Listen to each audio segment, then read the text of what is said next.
மக்களே, ஏப்ரல் 25, 2026 அமெரிக்காவின் வாஷிங்டன் டிசியில உள்ள ஹில்டன் ஹோட்டல் உலகமே உற்று நோக்கும் வெள்ளை மாளிகை நிருபர்கள் விருந்து நடந்து கொண்டிருக்கிறது. அதிபர் ட்ரம்ப், மெலனியா, துணை அதிபர் ஜேடி வான்ஸ் என எல்லா முக்கிய தலைவர்களும் மேடையில் இருக்காங்க.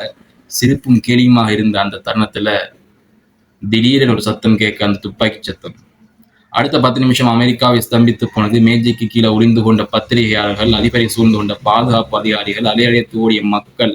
இந்த வீடியோவில் அந்த நபர் யார், அவர் எதற்காக இதை செய்தார், ட்ரம்ப் இதை பற்றி என்ன சொன்னார், முழு விதத்தையும் பார்க்க போறோம். முழு வீடியோவும் பாருங்க வாங்க. இரவு 8:35 மேடையில மந்திர வித்த நிகழ்ச்சி நடந்து கொண்டிருக்கிறது. அனைவரும் சிரித்துக் கொண்டிருந்தாங்க. 8:36 ஹோட்டலுக்கு வெளியே உள்ள பாதுகாப்பு சாவடியில திடீர்னு ஒரு நபர் துப்பாக்கி ஓடி வருகிறார். அவரின் பெயர் போல் ஆலன்.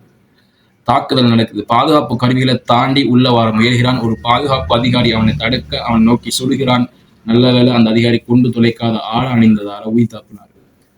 அரங்கிக்குள் என்ன நடந்தது? சத்தம் கேட்டவுடன் பாதுகாப்பு பட வீரர்கள் ட்ரம்மை சூழ்ந்து கொண்டு பாதுகாப்பு அளித்து சென்றாங்க. பதட்டத்தில் ட்ரம் சற்று தடுமாறினாலும் காயமின்றி பத்திரமாக மீட்கப்பட்டார். இவன் ஒரு சாதாரண குற்றவாளி என்பதுதான் அதிர்ச்சியான விஷயம். பின்னணியில பார்த்தா 31 வயசு கலிபோர்னியாவை சேர்ந்தவன். கல்வி தொகைமையை பார்த்தா அவன் உலகின் சிறந்த பொறியியல் கல்லூரியான கால்டெக் பட்டதாரி. மிகுந்த புத்திசாலி கூட.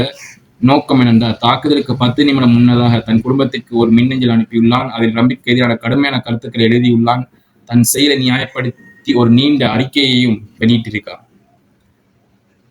பாதுகாப்பு குறைபாடுகள் எப்படி நடந்தது? ட்ரம்பின் மீது நடத்தப்படும் இது 3வது கொலை முயற்சி. முதலாவது பென்சில்வேனியால 2024 காதல குண்டு பட்டுச்சு.